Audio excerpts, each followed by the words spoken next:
One of my interests in the world is Mahdi Shaheeb Sher from United Kingdom, born in 1980, is China in the world.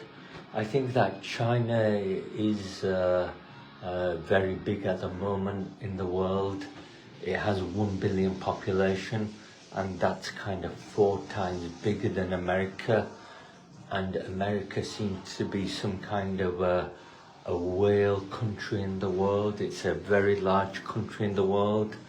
It's probably twice the size of Russia as a country. So America is quite big in the world as a country. But interestingly enough, I think China is also very big in the world with 1 billion Chinese people. And what are Chinese people? I think Chinese people have some kind of Confucius thought and mentality. It's kind of considerate towards other people and passive, but I think it's confused thought. I think that's what Confucius is.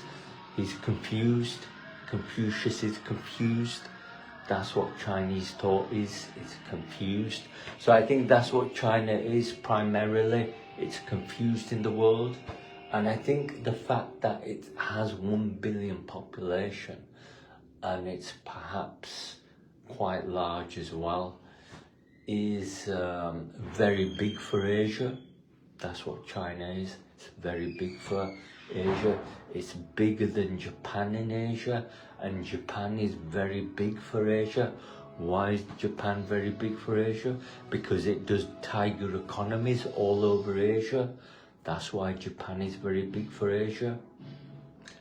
I think that Asia before the 1980s and Japanese economics was quite small, but from the 1980s and Japanese economics and Japanese businessmen, I like Japanese businessmen, I like them a lot. But I think with Japanese businessmen, we have tiger economies all over Asia, and they've done it very cleverly and very slowly over time and with gradual development. Asia has developed maybe 16 times with Japanese businessmen. That's how Japan was during the 1980s. And as Mahdi Shaheeb Sher, that's one of my accomplishments in the world. I think I've encouraged Japanese businessmen in the world, and I do like that as an accomplishment. As Mahdi Shaheeb Sher, the world can develop 10 times with those things. But I think unfortunately with the Fukushima nuclear disaster, we have China now replacing Japan as a power, and it dominates most of Asia now. So I think we have perhaps lost most of Japan, and we have China now kind of replacing Japan in Asia. So Asia in the world is changing. It's changing from a Japanese control of influence to a Chinese control of influence. And that's because China has 1 billion Chinese people. I think that it's kind of undeveloped by its history and culture. It's never advanced very much with science or technology, but it has a lot of manpower. And I think that's the problem. It's not very advanced, but it has a lot of manpower and labor. And it's through sheer force of population rather than economics and as an advanced power or a political power that China is governing the world. It's kind of like a Chinese horde in the world. I think we have some kind of Chinese horde. And why? Because I think it comes down to some kind of ethnicity issue. I think Chinese are very sensitive as people, and that's respectful and good. People have their own cultures, behaviours and characteristics, and cultures and habits as well. And it's acceptable for Chinese to be sensitive. That's their right and freedom. All people have freedoms, because animals have freedoms in the world. That's why people should have freedoms. They shouldn't be imprisoned in houses and dwellings and cages and cities and transportation and crime and motorways and bad food and inadequate clothing, cotton clothing. We should have fur clothing, not cotton clothing. That's my opinion as Mahdi Shaheeb Sher. We should have good quality fur clothing because it's protective against elements and man in the world. It allows man to survive in the world. That's what fur clothing does. But we seem to have cheap cotton clothing, perhaps Primark clothing, and that is very inadequate for the dignity of man in the world. And I think unusually with this Chinese horde in the world, we have some kind of condition of cheap food and cheap labour. And this is very concerning because Europe, I think, is suffering for this. It's at a detriment to China. And Europe has done a lot in terms of advanced economics. So it should deserve some kind of compliment for that contribution for advanced economics. But I think that we now have an overwhelming population from China, South America or Latin America and Africa. We have an overwhelming population from these areas, and that is absolutely flooding the world with population and people, and that unfortunately is more significant than the economic contribution that perhaps Europe or the Western world can provide. So I think that we are facing a challenge with China in the world. We are facing a challenge from China in the world, and it's to do with the number of people that are flooding the world.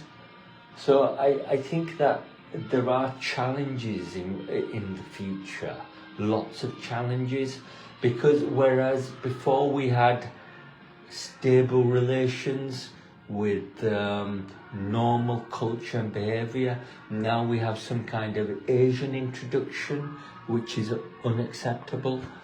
And I think that with this Chinese manpower and population, it's kind of overwhelmed the world with very serious challenges. And I think that unfortunately, I think these challenges are there for a long time in the future, maybe 100 years or 200 years or 300 years. So I think these challenges are permanent now. I don't think they can be erased. I think they're permanent. And I think in particular China has a strong relation and backing from Russia.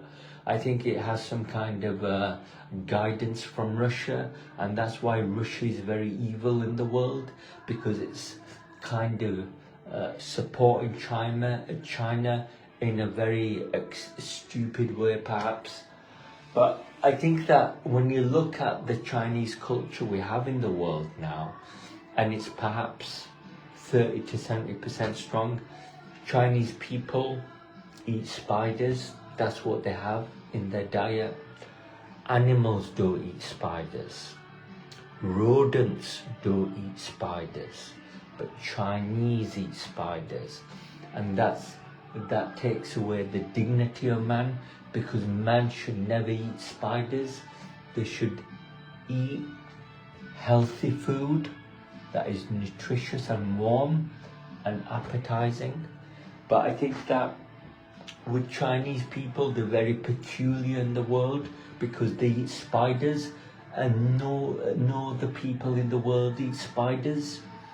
Africans don't eat spiders, Australians don't eat spiders, India doesn't eat spiders, Europeans don't eat spiders, 90% of the world doesn't eat spiders, but for some reason Chinese people have an odd behavior where they have to eat spiders, and perhaps a lot of them. frozen spiders in frozen freezers, in frozen Chinese supermarkets, So I think that's the behavior and characteristic we have to deal with some of the challenges from China in the world. They seem to have an odd, peculiar characteristic of eating spiders, and they drink snake's blood, and perhaps they eat tiger penises. And this is unacceptable behavior from China in the world, because the world is developing as an economy and as a democracy, and it's trying to accept and introduce and develop freedoms and liberties. But with China, we have some kind of authoritarian attitude, and we have some kind of a odd culture as well, where it's eating spiders. They have sharp hair as well, and they look very unusual compared to the dignity of man that is pictured in the world, and it's pictured in the art of the world. I think that animals and people have round eyes, and they should have round eyes, because they're beautiful round eyes. Animals and people have round eyes, but I think with Chinese, they don't have round eyes, and Japanese don't have round eyes, and it could be unusual, but it is a problem. I think that is important in the world, because when man walks, he walks upright, and he should walk upright with round eyes, not other eyes, with the round eyes, because he has to look at the world. He has a vision, and he has to look at the world so he can develop the world and use tools and eat food and plant trees and perhaps stroke animals and other things. So I think we as human beings, we have a posture and dignity with the way we walk as human people. So that's why these things are important. And I think China is a challenge in the world. That's what I think. I think China is a problem in the world. Thank you very much.